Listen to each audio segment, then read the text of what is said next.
हमारे Ashoka film studio music channel को subscribe करें।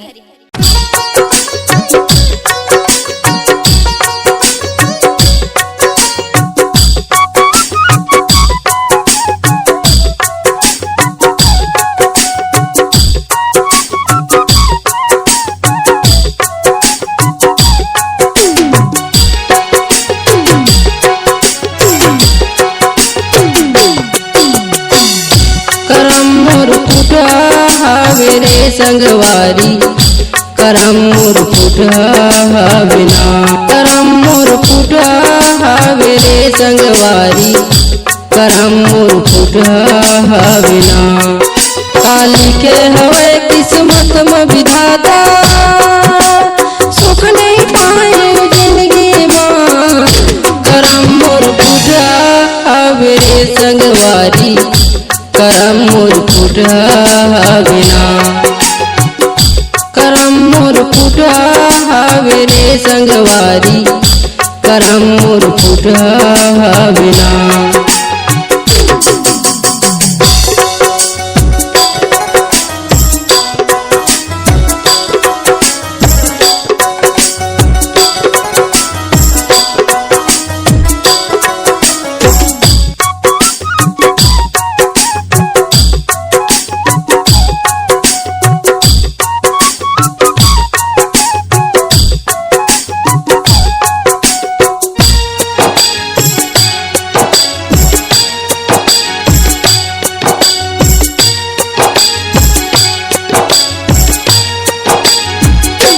पढ़े लिखे नहीं हो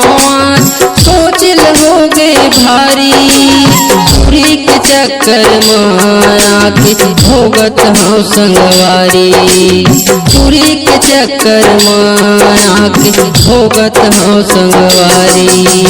पढ़े लिखे नहीं हो सोच लोगे भारी पूरी के चक्कर माया के भोगत हो संगवारी पूरी के चक्कर माया के भोगत हो संगवारी नान नान मोर लोग लेका है माते कर लाई करम मोर फूटा रे संगवारी करम मोर फूटा बिना करम मोर फूटा रे संगवारी करम मोर फूटा बिना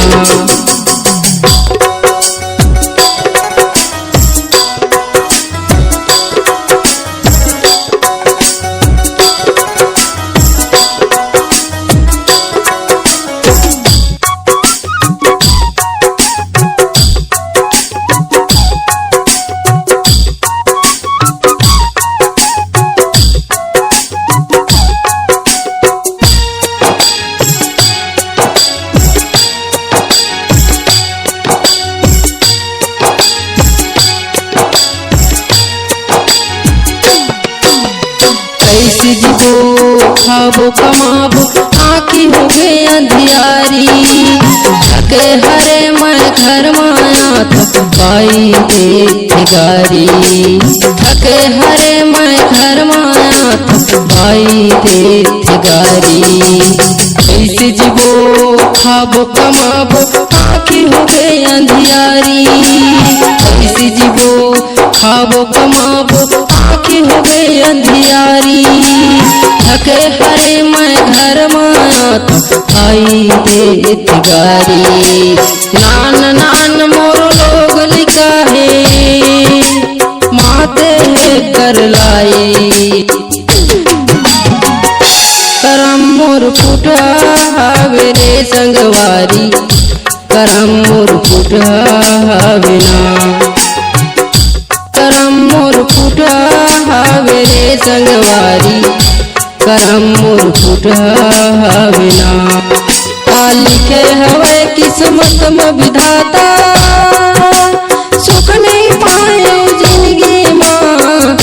करम मोर फूटा रे संगवारी करम मोर फूटा बिना करम मोर फूटा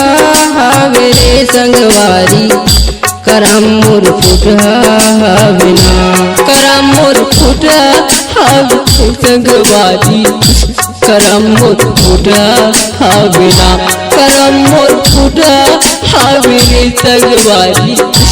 करम मोर फुटहावे ना। Ashoka films audio and video recording studio contact number 7389138468।